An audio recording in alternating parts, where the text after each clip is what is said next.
श्रद्धा तुम चरणों में इतनी जितना सागर में पानी। भगवान महावीर तुम बहुत अधिक ज्ञानी ध्यानी। वो शब्द नहीं मेरे पास जिससे तेरा गुणगान करूं। हे वीर अतिवीर सन्मति वर्धमान महावीर, मेरा शत शत नमन, मेरा शत शत नमन स्वीकार करो, स्वीकार करो। सभी को सादर जय जिनेंद्र। कल की कक्षा में आपने बंध तत्व के स्वरूपों को जाना। मिथ्यात्व, अविरत, कषाय, प्रमाद और योग से जैसे जैसे कर्मों का आश्रव हुआ, उसी तरह से प्रकृति, स्थिति, अनुभाग और प्रदेश रूप बंध भी आत्मा में मिल गए। एकम एक क्षेत्रावगाही हो गए कर्म और आत्मा के प्रदेश। यह था बंध। आज की कक्षा में आपको हम संवर तत्व का वर्णन बताने जा रहे हैं। और कौन? पंडित श्री रतनलाल बेनाडा जी के मुखारबिंद से। संवर तत्व अर्थात रोकना। यह भी दो प्रकार का है, भाव संवर और द्रव्य संवर। मुख्यतः यहाँ पर भाव संवर की है, क्योंकि जो इनफ्लो ऑफ कर्मास हैं, यानी कर्मों का प्रवाह जो निरंतर आश्रव हो रहा है और वो आत्मा से जो बंध रहे हैं, उनको ब्लॉक कर देना, रोक देना, यह भाव संवर कहलाएगा। इसे स्पिरिचुअल स्टॉपिंग भी कहते हैं और जीव संवर भी कहा जाता है। और जहाँ उसको मेटीरियल स्टॉपिंग अर्थात पुद्गल परमाणुओं, कर्म परमाणुओं को रोकना, वह द्रव्य संवर है, उस कर्मों का आना रुक जाना। आज की गाथा में आप गुण स्थानों का दोबारा से रिवीजन करेंगे, क्योंकि संवर कहाँ कहाँ कितना कितना रूपों में होता है, यह पंडित जी हमें पहले से लेकर 14वें गुण स्थान तक समझाएंगे। संक्षेप में पहले गुण स्थान में तो संवर होगा ही नहीं, क्योंकि वह मिथ्यात्व, अगाढ़ मिथ्यात्व बैठा हुआ है। संवर दूसरे गुण स्थान से शुरू होता है, यह हम जानेंगे। कितना कितना वह भी समझेंगे। भाव संवर हम 35वीं गाथा में समझेंगे। बहुत ही संक्षेप में पंडित जी ने बताया कि 5 समिति, 3 गुप्ती, 10 धर्म, 12 अनुप्रेक्षा, 22 परिचय, 5 चरित्र और 5 व्रत, यह भाव संवर के भेद है जो जीव को जरूर जरूर समझने चाहिए। और अंत में हमें यह जरूर अपने मन में ध्यान करना चाहिए कि हम क्या पहले गुण स्थान में ही बैठे हुए हैं। तो मतलब हुआ कि संवर तो किसी भी तरीके से नहीं हुआ। और हमें अगर गुणस्थान की श्रेणी चढ़नी है तो सबसे पहले मिथ्यात्व का परित्याग करना होगा। 5 तरह का मिथ्यात्व जो हमने समझा था, संक्षेप, विपर्य, यह सब छोड़ना होगा। हमें अपने नव देवता का पूजन करना होगा, कुगुरु कुदेव कुशास्त्र को छोड़ना होगा, विनय नाम का मिथ्यात्व तो बिल्कुल ही छोड़ना है, सम्यक पर श्रद्धान करना है। यह हम आज की कक्षा में समझेंगे।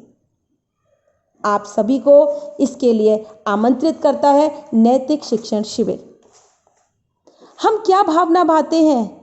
चारों कषाय करके निज रूप को भुलाया, आलस्य भाव करके बहुजीव को सताया। भोजन शयन गमन में पापों का बंध बांधा, अज्ञान भाव द्वारा अज्ञात पाप बांधा। दिन रात और क्षण क्षण अपराध हो रहे हैं, इस बोझ से दबे हम पापों को ढो रहे हैं। जिन वाणी की शरण में प्रायश्चित को लेने आए, मुक्ति का राज पाने भव रोग को नशाई। जय जिनेन्द्र।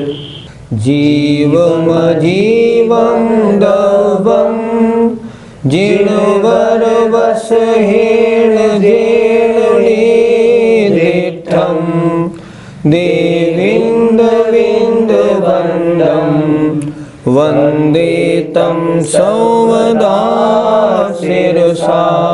पंच परमेष्ठी भगवान की जय। पिछली पाठशाला में आपने द्रव्यबंध और भावबंध को अच्छी प्रकार समझा। आत्मा के जिन परिणामों से कर्मबंध को प्राप्त होते हैं वे परिणाम भावबंध और कर्मों का आत्म प्रदेशों के साथ एक में एक हो जाना ये द्रव्य बंध है। अब आगे आज प्रसंग प्रारंभ होता है संवर का। चेदन परिणामो जो, चेदन परिणामो जो, कम्मसा सवनिरोहणे हेदु, कम्मसा सवनिरोहणे हेदु, स्वभाव संवरो खलु, स्वभाव संवरो खलु, दौवा सवरोहणे अण्णो, दौवा सवरोहणे अण्णो। चेदन आत्मा के परिणाम जो, अर्थात जो आत्मा के परिणाम कम्मस्स कर्मों के आसव आश्रव को निरोहणे रोकने में हेतु कारण है, सो वे निश्चय से भाव संवर जानो। संवर के दो भेद, भाव संवर, द्रव्य संवर। भाव संवर माने जीव संवर, द्रव्य संवर माने अजीव संवर। भावा भाव संवर और द्रव्य संवर। भाव संवर क्या? आत्मा के जो परिणाम संवर में कारण है, कर्मों के आश्रव को रोकने में कारण है, वे भाव संवर, और कर्मों का रुकना द्रव्य संवर। आश्रव कैसे रोका जाता है? जिन परिणामों से आश्रव हो रहा है उन परिणामों को हटा दो, बदल दो, आश्रव रुक गया। अर्थात मिथ्यात्व के कारण आश्रव हो रहा था, अब हमने मिथ्यात्व को हटा के और मिथ्यात्व की जगह सम्यक तो उत्पन्न कर लिया, तो मिथ्यात्व के कारण होने वाला आश्रव रुक गया, उसका संवर हो गया। परिणाम बदलने से, आश्रव के कारण को हटा देने से आश्रव रुक जाता है और संवर हो जाता है। द्रव्य संवर और भाव संवर में क्या भेद है? द्रव्य संवर अजीव का संवर है, भाव संवर जीव का संवर है। जो कर्म वर्गणाएं आ रही थीं उनको रोका, ये द्रव्य संवर। और आत्मा के जिन परिणामों से आश्रव हो रहा था उन परिणामों को रोका, वो भाव संवर। भाव संवर आत्मा के परिणामों से संबंधित है, द्रव्य संवर कर्म परमाणुओं से संबंधित है। ये इन दोनों में अंतर है। किन जीवों की कितनी प्रकृतियों का संवर होता है? जब हमने गाथा नंबर 13 पढ़ाई थी तो उसमें हमने 14 गुणस्थानों का स्वरूप बताया था। अब संवर को गुणस्थान के अनुसार समझते हैं। पर जब पहले गुणस्थान में था तो 145 प्रकृतियों का आश्रव था, उनमें मिथ्यात्व के कारण 16 प्रकृतियों का आश्रव था।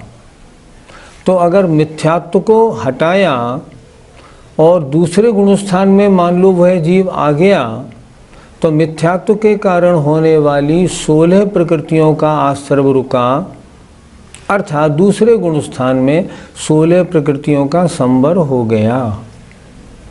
संवर कहाँ से शुरू होता है? संवर दूसरे गुणस्थान से शुरू होता है। अब वो जीव मान लो तीसरे गुणस्थान में आ गया। अब अनंतानुबंधी के कारण जो 25 प्रकृतियों का आश्रव हो रहा था, अनंतानुबंधी दूसरे गुणस्थान तक रहती है, तो अब वो भी रुक गया। तो तीसरे गुणस्थान में 16 और 25 41 प्रकृतियों का संवर हो गया। इस तरह जैसे जैसे गुणस्थान चढ़ता जाता है वैसे वैसे आश्रव के कारणों को दूर कर देने के कारण संवर होता जाता है। आगे आगे संवर बढ़ता बढ़ता बढ़ता चला जाता है। उपसम श्रेणी और छपक श्रेणी में कितनी प्रकृतियों का संवर होता है? उपसम श्रेणी और छपक श्रेणी में जैसे जैसे मुनि महाराज आगे बढ़ते जाते हैं वैसे वैसे संवर बढ़ता जाता है। जब उपसम श्रेणी वाले मुनिराज 11वें गुणस्थान में पहुंच जाते हैं तो केवल एक प्रकृति का आश्रव रहता है, साता वेदनी का, बाकी सबका संवर हो जाता है। इसी तरह छपक श्रेणी वाले मुनिराज जब 10वीं श्रेणी से आगे बढ़ के 12वें गुणस्थान में पहुंच जाते हैं तब सिर्फ एक प्रकृति का आश्रव रहता है, साता वेदनी का, बाकी सबका संवर हो जाता है। 13वें गुणस्थान में अरहंत भगवान के भी साता वेदनी के अलावा और किसी का आश्रव नहीं होता, सबका संवर होता है। संपूर्ण संवर कहाँ होता है? 13वें गुणस्थान में एक प्रकृति का आश्रव था। 14वें गुणस्थान में अब योग भी नहीं रहा। आश्रव के कारण मिथ्यात्व, अविरति, प्रमाद, कषाय, योग। 14वें गुणस्थान में पांचों में कोई भी नहीं रहा तो आश्रव शून्य हो गया और संपूर्ण प्रकृतियों का संवर हो गया। और सिद्ध परमेष्ठी के तो आश्रव का प्रश्न ही नहीं, इसलिए उनके तो सारा संवर है ही, वहाँ तो संवर की चर्चा ही नहीं, आत्मा परम शुद्ध हो ही चुकी। आत्मा के उपयोग कितने प्रकार के होते हैं? जब हम उपयोग की बात करते हैं तो हमें दो बातें ध्यान में देनी होती हैं। एक तो उपयोग होता है दर्शनोपयोग और ज्ञानोपयोग। उसमें ज्ञानोपयोग 8 प्रकार का, दर्शनोपयोग 4 प्रकार का। लेकिन ये प्रसंग तो पहले गाथा नंबर 4, 5, 6 में हो गया। यहाँ जो उपयोग आप पूछ रहे हैं इसका तात्पर्य बनता है उपयोग 3 प्रकार का होता है, अशुभोपयोग, शुभोपयोग और शुद्धोपयोग। अशुभोपयोग माने तीव्र कषाय रूप परिणाम, शुभोपयोग माने मंद कषाय रूप परिणाम, शुद्धोपयोग माने कषाय रहित परिणाम। अच्छा, इनके गुणस्थान कौन से माने जाएं?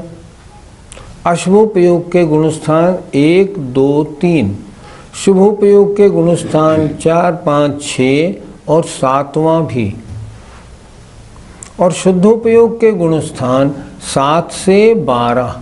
कुछ लोगों की मान्यता है कि शुद्धोपयोग 4थे गुणस्थान में होता है, उनकी वो मान्यता बिल्कुल आगम के अनुसार नहीं। किसी भी शास्त्र में किसी भी आचार्य ने ये नहीं लिखा कि शुद्धोपयोग 4th गुणस्थान में हो सकता है, कहीं भी नहीं लिखा। इसलिए अगर वो आपकी मान्यता किसी की हो, निकाल देना, कोई सबूत शास्त्रों में नहीं है। अपने को क्या ध्यान रखना, अशुभोपयोग घटता हुआ पहले, दूसरे, तीसरे गुणस्थान में। आप बृहद्रव्य संग्रह पढ़ लो, आप प्रवचन सार पढ़ लो, आप परमात्म प्रकाश पढ़ लो, यही लिखा हुआ है। शुभोपयोग 4, 5, 6 और 7वें गुणस्थान में भी, और शुद्धोपयोग 7वें से 12वें गुणस्थान में होता है। शुभोपयोग हे माना जाए या उपादेय? शुभोपयोग सिर्फ सम्यक दृष्टि जीव के होता है, क्योंकि उसके गुणस्थान हमने लिखाए 4, 5, 6 और कदाचित 7, मिथ्या दृष्टि के नहीं होता। तो सम्यक दृष्टि का जो शुभोपयोग है ये परंपरा से मोक्ष का कारण है। दूसरी बात, शुद्धोपयोग का कारण है। तीसरी बात, आचार्य वीरसेन स्वामी धवलाकार तो ये लिख रहे हैं कि शुभोपयोग के द्वारा ही मोहिनी कर्म का नाश होता है, क्योंकि कषाय के अनुसार जब चर्चा करें तो 10वें गुणस्थान तक शुभोपयोग रहता है। तो आचार्य वीरसेन स्वामी कहते हैं शुभोपयोग के द्वारा ही तो मोहिनी का नाश होता है। तो जो शुभोपयोग मोहिनी कर्म का नाश करे उसको हम हे कैसे कह सकते हैं? कभी नहीं कह सकते। पर इतना ज़रूर मानेंगे, मुक्ति की ओर आगे बढ़ना है, केवल ज्ञान प्राप्त करना है, वो शुभोपयोग से नहीं होगा, वो तो शुद्धोपयोग से ही होगा। इसको अच्छी तरह समझ के स्वीकार करना चाहिए। आज की इस गाथा में हमने द्रव्य संवर और भाव संवर को समझा। आत्मा के जो परिणाम आश्रम में कारण थे, उन परिणामों को हमने हटाया। हटाने से क्या हुआ? भाव संवर हुआ। और भाव संवर होने से जो कर्म आश्रव के परिणामों के कारण आ रहे थे, उनका आना रुक गया। तो अगर संवर करना हो तो संवर के लिए मुख्य क्या है? सबसे पहला मिथ्यात्व को हटाएं। उसके बाद दूसरा कषाएं अपनी मंद करें। तीसरा व्रतों को धारण करें। यदि हम इस तरह आगे बढ़ेंगे तो हमारे कर्मों का और आश्रव कम होता जाएगा और संवर बढ़ता जाएगा। संवर तो परम उपादेय है, इसलिए हमें संवर के कार्यों में लगना चाहिए। द्रव्य संवर की चर्चा इस गाथा में हो गई। अब अगली गाथा में भाव संवर की चर्चा करते हैं, अर्थात आत्मा के कौन से परिणाम ऐसे हैं जिनसे कर्मों का आना रुकता है। वद समिधि गुत्तियो, वद समिधि गुत्तियो, धम्मानुपेहा परिसह जौयो, धम्मानुपेहा परिसह जौया, चारितं बहुभेया, चारितं बहुभेया, प्रायवा भाव संवर विशेषा, प्रायवा भाव संवर विशेषा।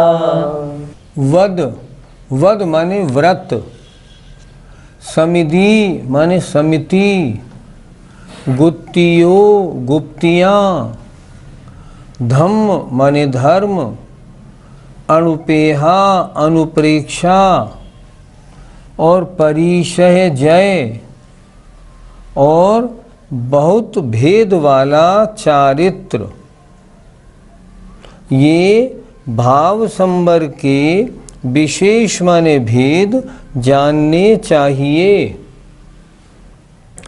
पहली गाथा में बताया था कर्मों का आना रुकना द्रव्य संवर, और जिन परिणामों से कर्मों का आना रुके वह भाव संवर।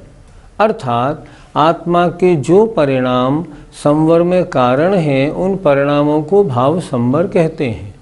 तो वे कौन से परिणाम हैं जो आश्रव को रोकते हैं?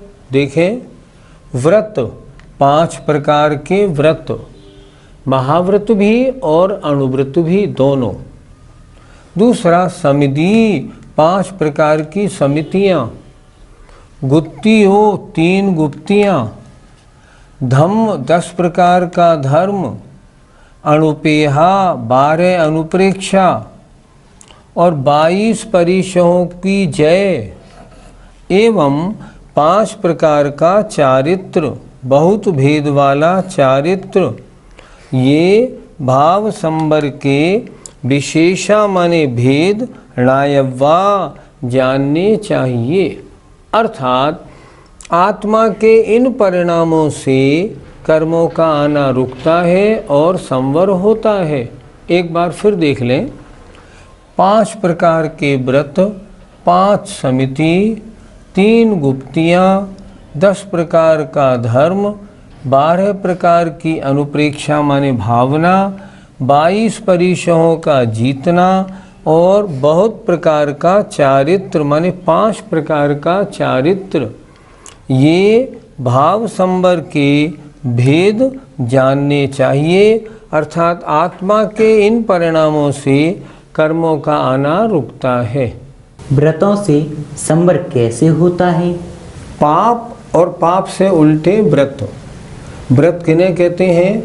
हिंसा, झूठ, चोरी, कुशील, परिग्रह, इन 5 पापों का त्याग करना, इनसे दूर होना व्रत है। हिंसा नृतस्तेया ब्रह्म परिग्रहिव्यो विरतिर्व्रतम। अगर हमने पापों को छोड़ दिया और व्रतों को धारण कर लिया तो पाप के कारण जो कर्म आते थे उनका आना रुका या नहीं? रुका, संवर हुआ। इसलिए व्रत संवर में कारण है। 5 प्रकार के अणुव्रत भी संवर में कारण है और 5 प्रकार के महाव्रत भी संवर में कारण है। दोनों संवर में कारण है। संवर तो प्रवृत्ति रूप है, अतः आश्रम होना चाहिए, फिर संवर क्यों? जीव हिंसा से बचते हुए प्रवृत्ति करना, सावधानी पूर्वक प्रवृत्ति करना समिति है। यदि असावधानी से प्रवृत्ति होती तो पाप लगता कि नहीं लगता, कर्म बंद होता कि नहीं होता।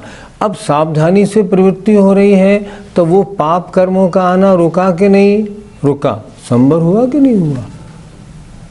ऐसे संवर होता है।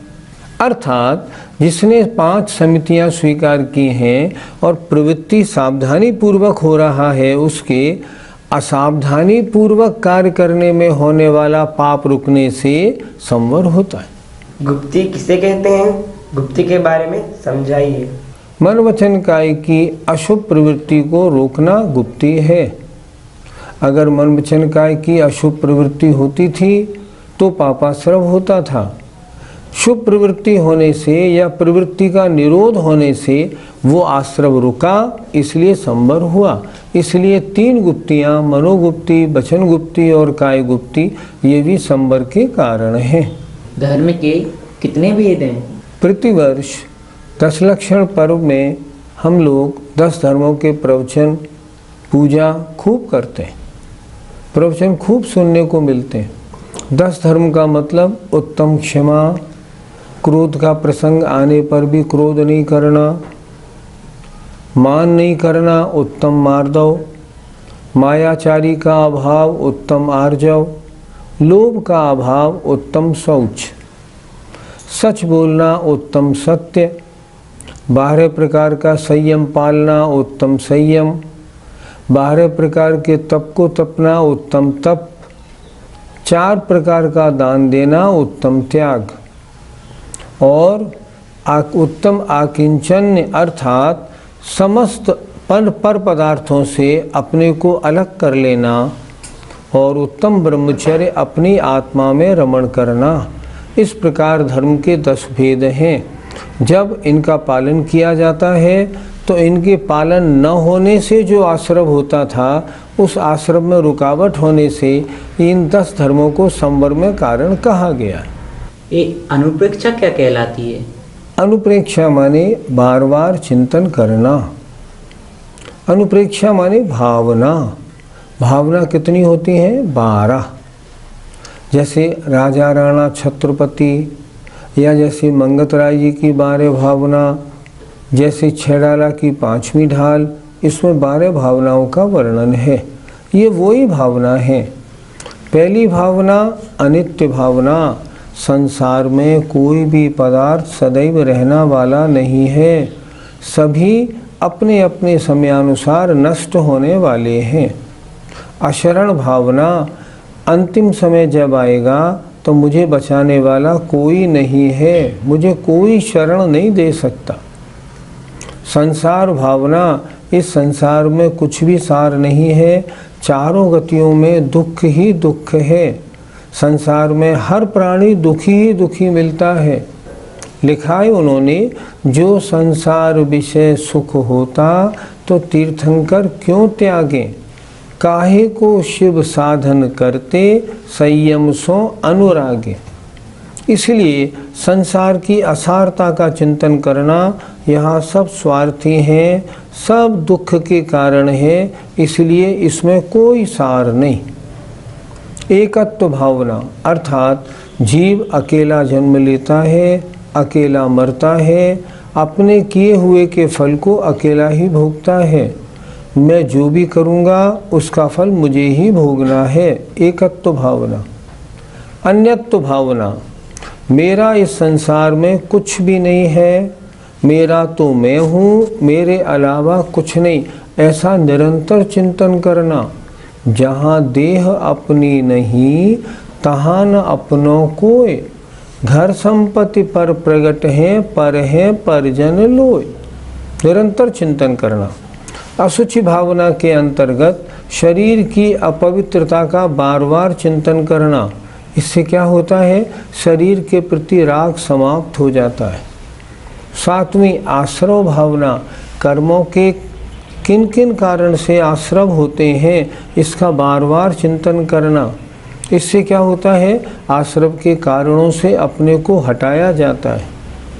संवर भावना 8वीं, अर्थात आश्रव को रोकने के कारण क्या हैं, इसको बार बार चिंतन करने से संवर रूप प्रवृत्ति होती है और आश्रव रुकता है। निर्जरा भावना, आत्मा से कुछ कर्मों का पृथक हो जाना निर्जरा है।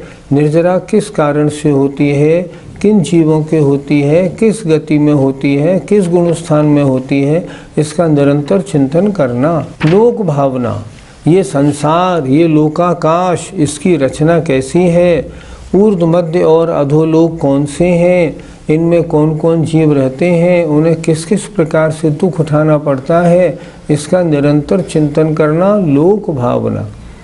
बोधि दुर्लभ भावना, इस संसार में सब कुछ मिलना आसान है पर सम्यक रत्नत्रय का मिलना अति दुर्लभ है। इस पर्याय में मुझे सब प्रकार की सुविधाएं तो हैं, तो क्यों न मैं ऐसा करूं जो इन सब को छोड़ के आत्मकल्याण मोक्ष मार्ग में लग जाऊं। ऐसी बुद्धि बनना बहुत कठिन है, बोधि दुर्लभ भावना। और धर्म भावना, अर्थात आत्मा के जो परिणाम मोह से, कषाय से रहित हैं, उन्हें हम धर्म कहते हैं। मैं उसी में निरंतर लगूं, ऐसा निरंतर चिंतन करते रहना चाहिए। इनके चिंतन से क्या होता है, वैराग्य बढ़ता है और वैराग्य बढ़ के व्रतों में और साधु निर्ग्रंथपने में रुचि बढ़ती जाती है। वो जीव निर्ग्रंथ अवस्था को स्वीकार कर लेता है। इसलिए ये 12 भावना, जो हमारा चिंतन अभी ठीक नहीं था और आश्रम में कारण था, उसको ठीक करने वाला होने के कारण संवर में कारण है। परिचय जैसे हमें क्या समझना चाहिए? परिचय जय के बारे में हमने तत्वार सूत्र में समझाया था।